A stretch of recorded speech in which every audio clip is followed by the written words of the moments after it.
Welcome বন্ধুরা, welcome to my YouTube channel 2ASB blog. আর আজ আমরা আপনাদেরকে নিয়ে যাব হুগলি নদীর তীরে অবস্থিত একটা ছোট্ট শহর ব্যান্ডেলে, যেখানে মন্দির, মসজিদ, গির্জা মিলেমিশে হয়ে গেছে একাকার।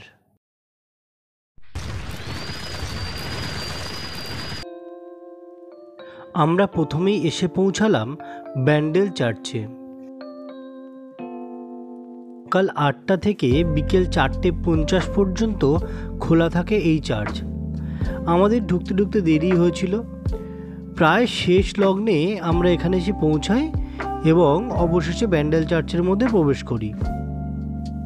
তো আপনারা আসলে সময়ের দিকে অবশ্যই লক্ষ্য রাখবেন। তো যাই হোক, আমরা প্রবেশ করলাম ব্যান্ডেল চার্চের ভিতরে। এই ব্যান্ডেল চার্চ বহু ইতিহাসের সাক্ষী।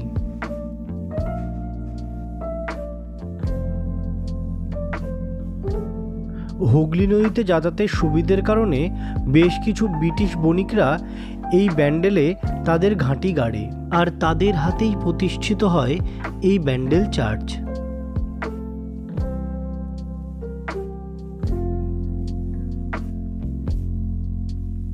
এই ব্যান্ডেল চার্চের সবথেকে বড় ঐতিহাসিক যে গল্প, সেটা শুনতে পাওয়া যায় ভারতবর্ষে যখন মুঘল সাম্রাজ্য চলছে সেই সময়।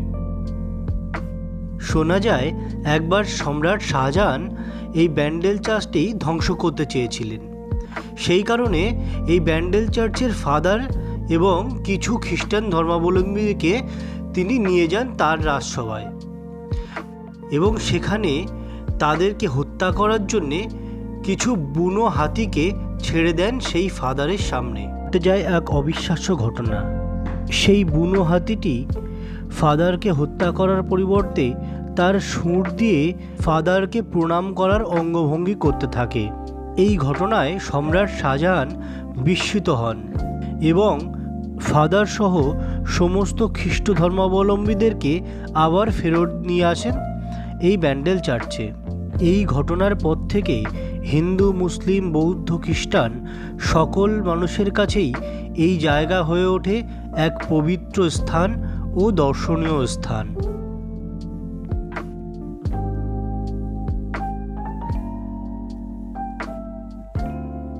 তো আপনারাও অবশ্যই একবার ঘুরে যাবেন এই ইতিহাস প্রসিদ্ধ ব্যান্ডেল চার্চে। আর এই ব্যান্ডেল চার্চে আসলে দেখতে ভুলবেন না সেই ব্রিটিশ বণিকদের রেখে যাওয়া সেই জাহাজের মাস্তুলটি, যার উপরে নাকি জেসাসের কৃপাদৃষ্টি বিরাজমান। চলে আসলাম ব্যান্ডেলের আরও একটি দর্শনীয় স্থান, ইমামবাড়া। ইমামবাড়ায় আমরা যখন গেছিলাম তখন বাইরের দিকে ইনগ্রেশনের কাজ চলছিল। এই ইমামবাড়াতে প্রবেশ করতে গেলে জনপ্রতি 20 টাকা করে প্রবেশ মূল্য দিতে হয়। ইমামবাড়া আসলে ইমামদের গৃহ। বিখ্যাত দানবীর হাজি মোহাম্মদ মহসিন শুরু করেন এই ইমামবাড়া তৈরির কাজ, কিন্তু তার আকস্মিক মৃত্যুর পর এই কাজ থমকে যায়। তারপর এই কাজের দায়িত্ব নেন সৈয়দ কারামত আলী। তার তত্ত্বাবধানেই গড়ে ওঠে এই ইমামবাড়া। 1841 সালে এই ইমামবাড়া তৈরির কাজ শুরু হয় আর শেষ হয় 1861 সালে। এখানে আপনাদের চোখে পড়বে বহু রং বেরঙের ঝাড়বাতি, কিন্তু সময়ের বিবর্তনে সেই ঝাড়বাতির জৌলুস আজ হয়তো আর নেই, কিন্তু তবুও সগৌরবে মাথা উঁচু করে দাঁড়িয়ে আছে এই ইমামবাড়া।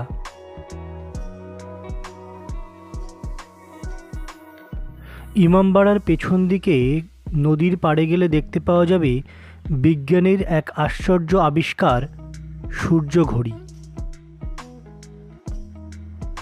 যা যুগের পর যুগ ধরে সূর্যোদয় থেকে সূর্যাস্ত পর্যন্ত সময় জানিয়ে যাচ্ছে। এই সূর্য ঘড়ি দেখলে বোঝা যায় সেই সময়েও বিজ্ঞান কত উন্নত ছিল।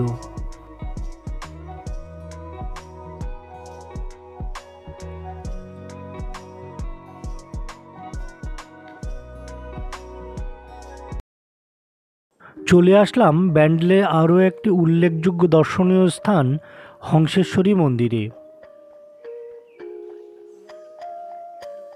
এই মন্দিরে বিবাহ কিন্তু কঠোরভাবে নিষিদ্ধ। এই মন্দিরে প্রবেশ করতে করতেই দেখতে পাবেন এই মন্দিরের ইতিহাস একটি ফলকে লিপিবদ্ধ করা আছে। এই মন্দিরের পারিপার্শ্বিক পরিবেশ আপনাদের মন কাড়বেই। এখানে একটা অপার শান্তি কিন্তু বিরাজ করছে। 1799 সালে রাজা নৃসিংহদেব এই মন্দির প্রতিষ্ঠার কাজ শুরু করেন, কিন্তু এই মন্দির প্রতিষ্ঠা শেষ করার পূর্বেই তার মৃত্যু ঘটে।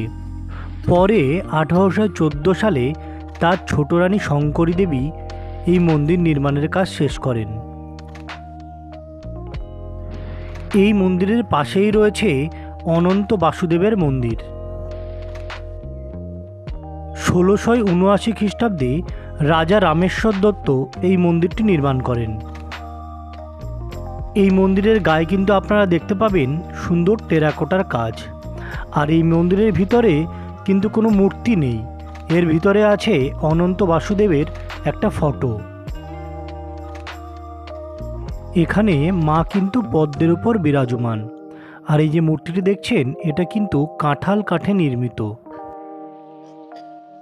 তো এখানেই শেষ করছি ব্যান্ডেল ভ্রমণ কথা। ভালো থাকবেন, চ্যানেলটি সাবস্ক্রাইব করে পাশে থাকবেন। Live for dream, live with dream. ধন্যবাদ।